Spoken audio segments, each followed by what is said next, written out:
Mukarram Al-Ustaz Bapak Haji Dal Abdullah MKOPI, pada beliau disilakan.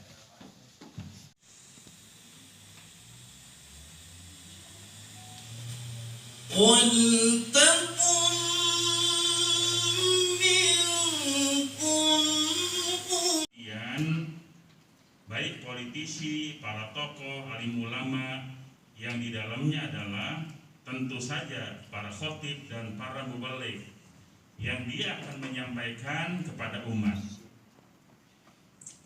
Sekali saja salah dalam memberikan informasi, maka yang menerima, yang mendengar sudah barang tentu ikut menjadi salah.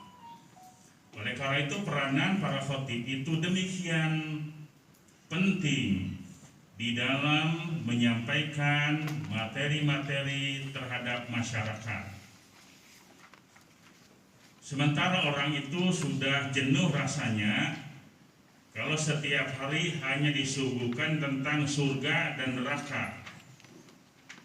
Sebagaimana juga jenuh ketika dia hanya mendengar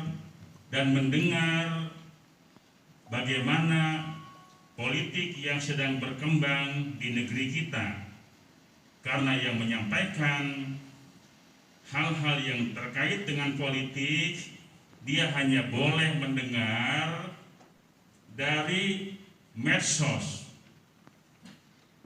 Begitu dia sudah menyampaikan, ternyata beritanya hoax.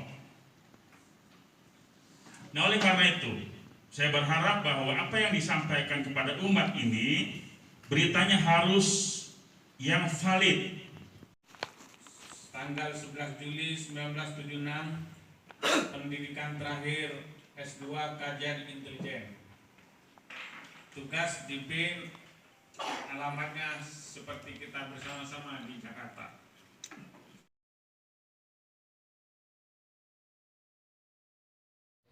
MUI DKI Jakarta.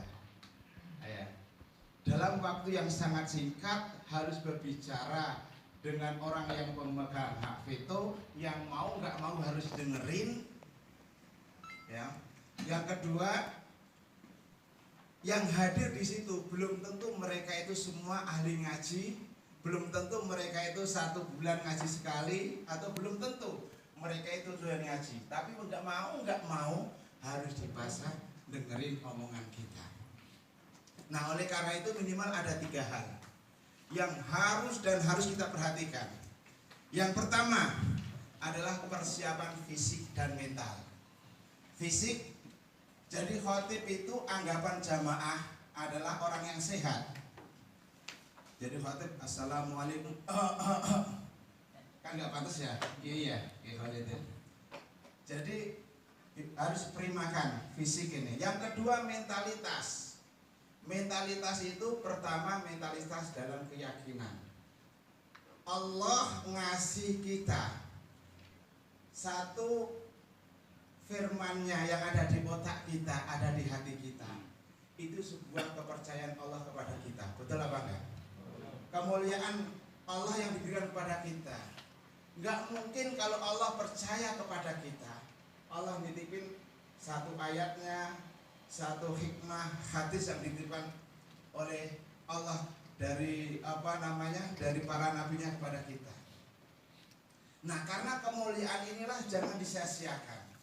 Makanya sebuah kemuliaan yang luar biasa ini sikapi dengan tulus ikhlas, dengan keyakinan yang penuh. Istilah saya, kalau ada seorang khotib dari sudut pandang retorika, ada seorang penceramah di tengah-tengah masyarakat, bahkan di situ walaupun hadir para gurunya, hadir profesor, doktor, hadir para pejabat yang tinggi, kalau sampai dia itu gemetar, demam panggung, grogi, kira-kira ada nggak seperti itu? Ada nggak seperti itu? Itu menunjukkan imannya kurang sempurna. Percaya atau tidak, itu menunjukkan imannya kurang sempurna. Nah, oleh karena itu harus diperbaiki.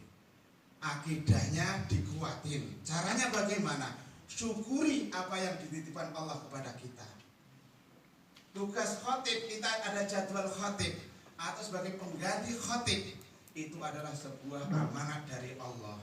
Itu dulu.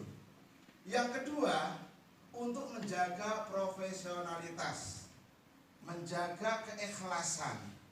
Kita seorang khotib, seorang penceramah harus tahu konsep rizki, bahwa rizki kita adalah rizki yang al-wa'ad, yang telah dijanjikan. Nggak usah mikirin amplop, nggak usah mikirin, kalau kita seorang pegawai nggak bisa mikirin gaji, sebab sudah ada yang mikirinnya.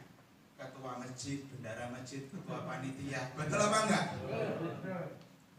Yang kita pikirkan sekarang adalah laksanakan tugas yang kita lakukan dengan sepenuh hati, dengan ikhlas, dengan sungguh-sungguh.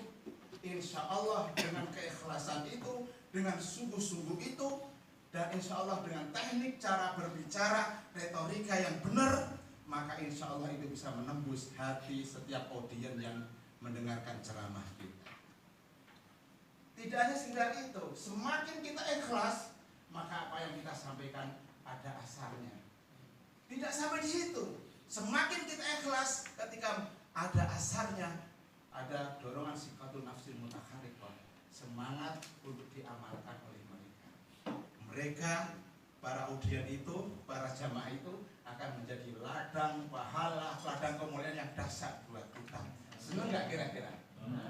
Senang nggak kira-kira? Jaga keikhlasan, ya. Perhatikan mindset cara berpikir kita dalam menyikapi dakwah, bahwa rezeki kita adalah rezeki yang al-wa'ad, yang dijanjikan. Pegawai gajiannya setiap tanggal 5. Kira-kira kan tanggal 20 mikirin gaji kapan habis. Ya kan?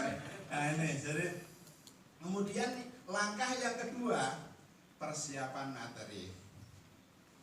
Materinya harus dipersiapkan.